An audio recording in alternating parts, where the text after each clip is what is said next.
সালাম আলাইকুম। আমি মোহাম্মদ মিজানুর রহমান, উপসহকারী কৃষি কর্মকর্তা। আর আমি আসছি লক্ষ্মীপুর খোলাবাড়ি ইউনিয়নে একটি ওষুধি গ্রাম। এই ওষুধি গ্রামের মূল মালিক হলো শহীদুল ইসলাম। তারই এখানে একটি দাঁড়ায় আছি। আমার হাতে দেখতেছেন একটি ফুল। এই ফুলটা হলো দাঁত মর্দন একটি গাছ। এই দাঁত মর্দনের বিশেষ একটি গুণাগুণ আছে।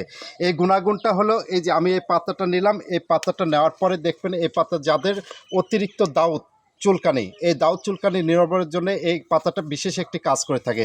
কাজটা হলো এই পাতাটি আপনি একটু লবণ দিয়ে এই পাতাটাকে পুরাটা এইভাবে লবণ দিয়ে থেতে করবেন। করার পরে এই রসটা যেটা আছে, যেখানে দাউদ হয়েছে গোল দাউদ, এই দাউদটা যদি এই প্রতিদিন এই রসটা 5 থেকে 7 দিন যদি আপনি নিয়মিত দেন, তাহলে আপনার দাউদ অনেকটা ভালো হয়ে যাবে, হয়ে যাবে। তাই যাদের দাউদ আছে, আমি চাই যে এই পাতাটা প্রকৃতির যে গাছগাছালি, যে গাছগাছালি থেকে উপকার পাওয়া যায়, এই পাতা দিয়ে আপনি আপনার দাউদটা আপনি সম্পূর্ণ ভালো করতে পারবেন। সবাই ভালো থাকবেন, সুস্থ থাকবেন। আসসালামু আলাইকুম, ধন্যবাদ।